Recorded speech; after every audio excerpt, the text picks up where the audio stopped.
Hi, Dr. Lim here.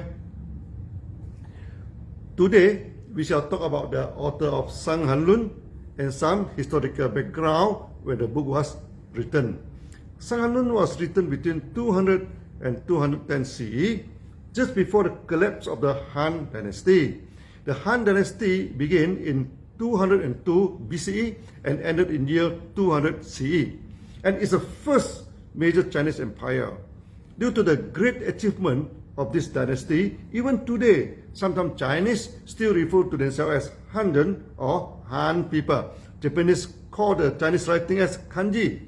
Kan is the spelling of Japanese for Han, meaning the Han character. Then contemporary of Han were another three great empires. To the west is the Roman Empire. Then moving eastwards is the Persian Empire, and then the Indian Kushan Empire.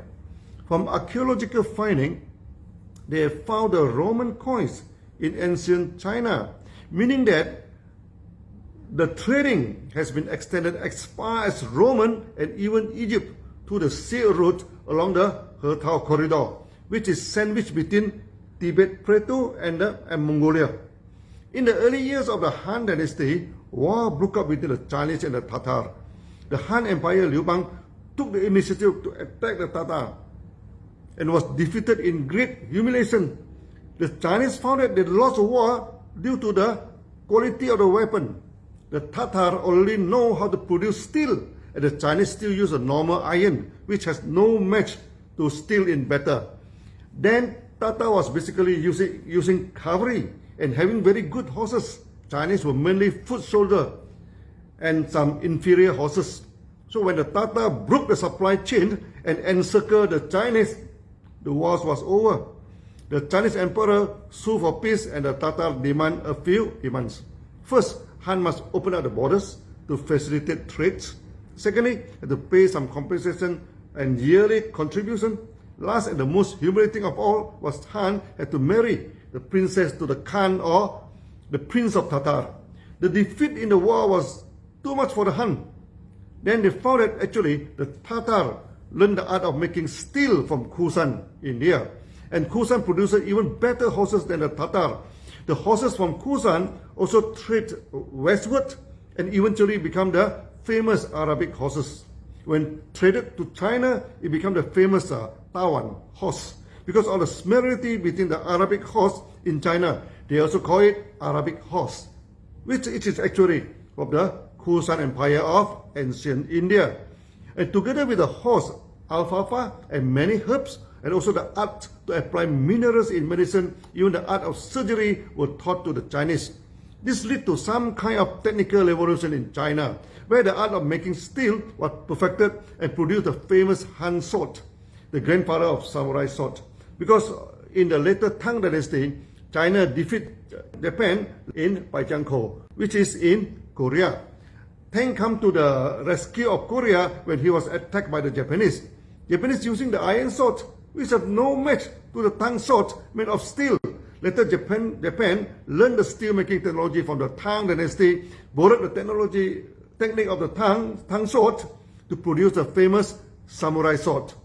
In the West, Arab used similar technology from Kushan and produced the famous Damascus sword. Today, when modern Indian students look at samurai sword and Damascus swords, the famous Arabic swords, few realize that they actually originated in India. Kushan was the technology hub of the time. Han imported the technology and advances in military, metallurgy, herbs and medicines, agriculture with foreign fruits, vegetables, spices, and of course the spread of Buddhism.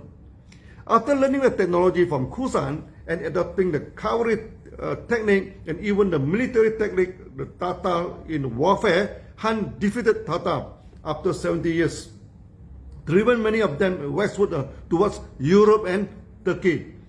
I am not teaching history here, just to remind of us that technologies are changing, and we should do what the Han people do, constantly absorb the new and advanced technology to become part of our technology and skill.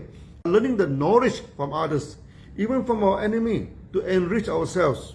Towards the end of the Han Dynasty, The herbs and medicine technology in China has already leading in the world. The contemporary of Zhang Zhongqing, Huo can even perform the skull surgery with anesthesia, removing the tumor from the brain.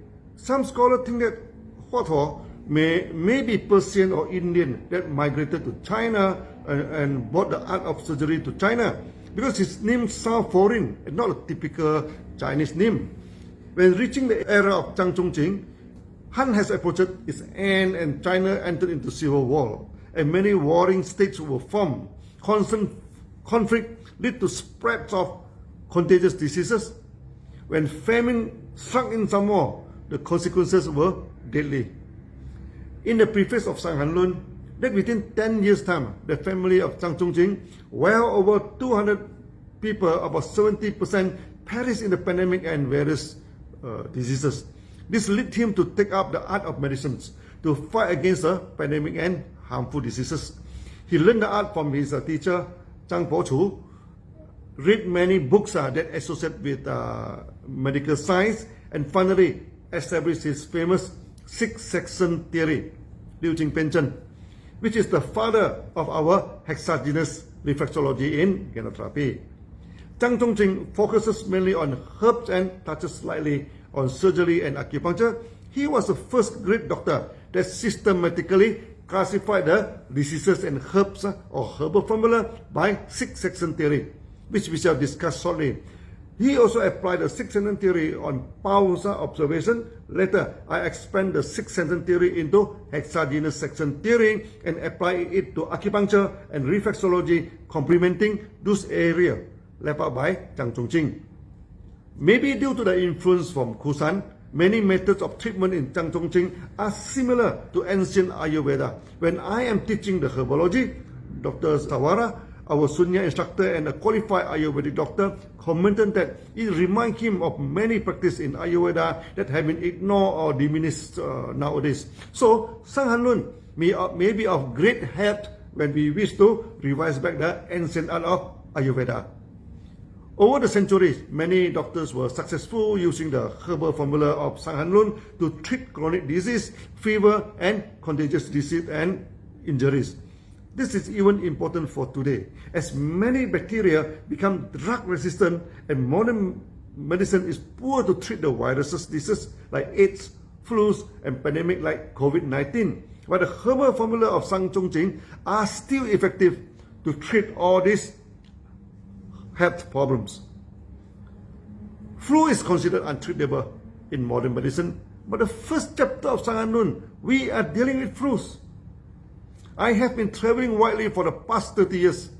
I do not remember I have contracted any flu or fever or even headache. As there are signs of infection, I can quickly treat myself and get rid of the symptoms, thanks to the teaching of Shan Han Lun. You need not worry about that, because the first chapter of Shan Han Lun is dealing with fever and flu. Once you master the art, you can manage that very well for yourself, your family, and of course your patients. Today, the pandemic of COVID-19, which is a pandemic flu, causes a lot of harm, and 10 millions, over 10 million people are infected now. If the art of Shan Han Lun is widely taught to the world, I believe this problem can be effectively handled. And China has effectively combated the COVID-19, applying the herbal formula of TCM, where the basic formula is from Shan Han Lun. Zhang Zhongqing was a government officer and apparently not a rich man. Okay, he's good, but not rich. He has to write down his book using the bamboo strip. Rich people at the time could write in more durable material like cloth, leather, or costly paper. The word has to be carved by knife one by one on the bamboo by Zhang Zhongqing. This was a tedious process. Whenever I feel tired from studying Shan Han Lun or preparing the lecture notes of Shan Han Lun, when I imagine deep into the night under the fin of oil lamp, Zhang Zhongqing carving his teaching tediously on the bamboo, words by words, taking many years to complete the book, all my tiredness disappear and I can continue working. Zhang Zhongqing completed 16 chapters Apparently, 10 chapters are about succession theory, and 6 chapters are miscellaneous theory, which group the miscellaneous diseases, which are not easy to be grouped into succession theory, but can be grouped according to various types of disease, like the woman sickness, certain groups of diseases, and etc. He named his book as Shan Han Lun. Shan Han, you already know, refer to harmful diseases, which is classified by succession theory. And means miscellaneous disease. Those diseases that are not covered in the succession theory are put into the last 6 chapters. Unfortunately, shortly after Zhang Zhongji completed this book, war broke up again, and China was in complete chaos. Shan Han Lun, or discussion on the harmful and miscellaneous diseases, was lost due to war. Finally, in Qin Empire, which is spanning from 266 CE to 420 CE, took over the Han Empire. The palace doctor Wang Suhe, many believe he was the student or grand student of Zhang Zhongji, managed to recompile the books. Apparently, he only managed to get a section of the book on succession theory and managed to compile back the 10 chapters. 6 chapters of miscellaneous diseases were missing.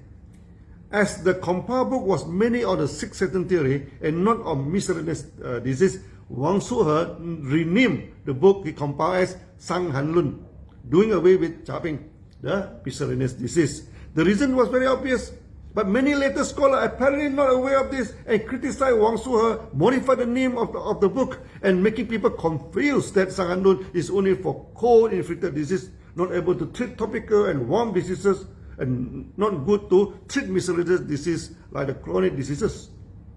During the transmission of the book over the long years, there was a problem.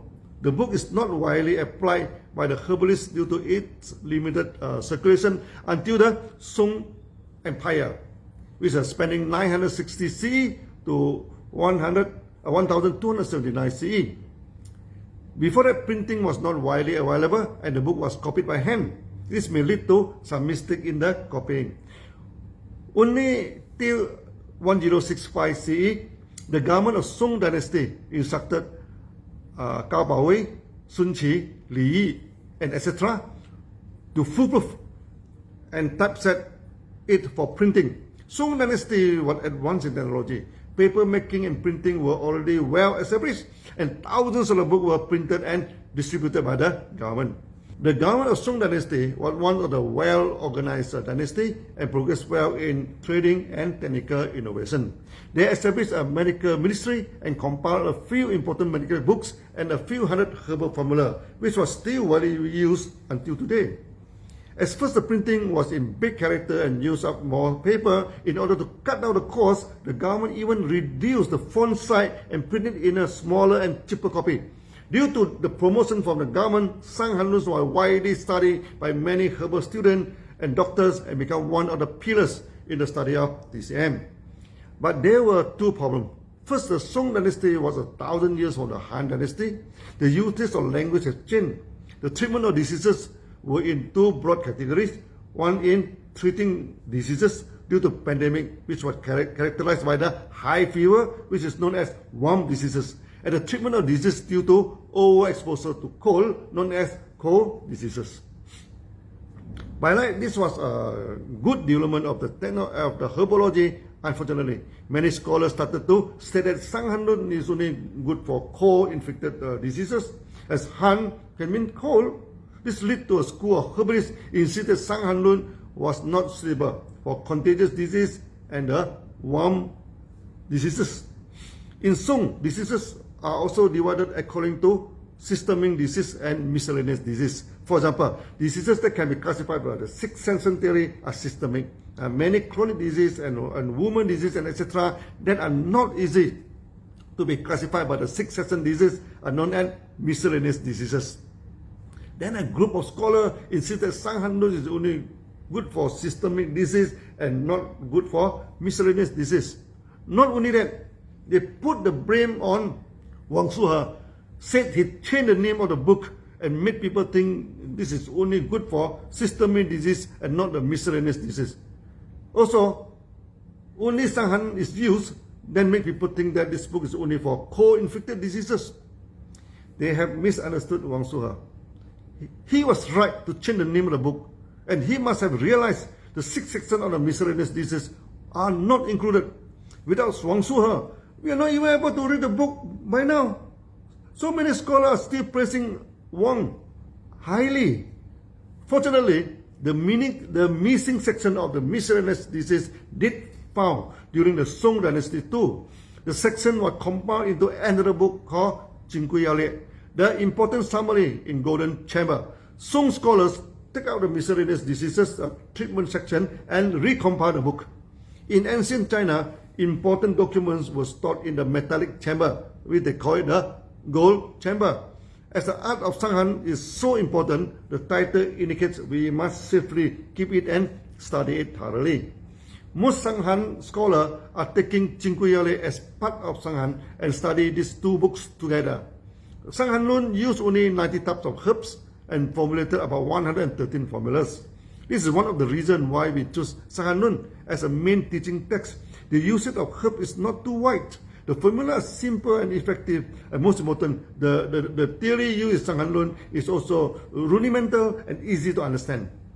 There are many famous herbalists apply only 6 section theory and apply the main herbal formula in Shan Han Lun to treat wide ranges of diseases, including the worm disease, tropical contagious disease, and many miscellaneous diseases, which simply means that if you study the Shan Han Lun well, you can become a fully qualified herbalist for sure. The herbal formula used in Jingguiyale is about 262 numbers. Many are repetitive from Shan Han Lun. I have expanded the 6 section theory of Zhang Zhongjing into hexagenous section theory and include all the miscellaneous diseases, which otherwise are put outside the classification of 6 section theory.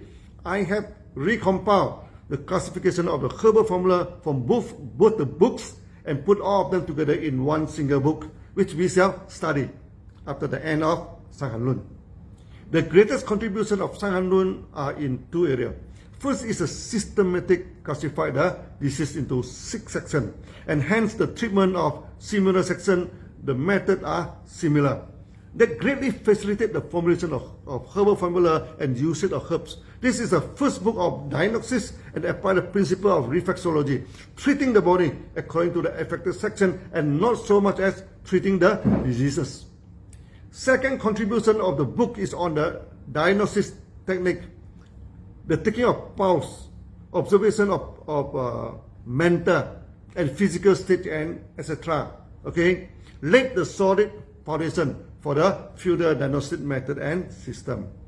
This diagnosis system is still widely used today, and in some area even more advanced than the present-day medical system. For example, fever are classified into external disease or exogenous fever, intermediate disease, the enterogenous fever, and internal fever, the endogenous fever. The treatment are not the same. Many fever patients, even in modern hospital, suffer a lot because the treatment of fever is basically the same in hospital, whereas the external and internal that inflicted a lot of suffering on the patient, sometimes treated wrongly and can be fatal. We should not think that the book is almost 2,000 years old now. Maybe it is not comparable to the modern medical system. We do agree medical science has improved a lot during modern science technology, and we never against the modern diagnosis and classification of diseases.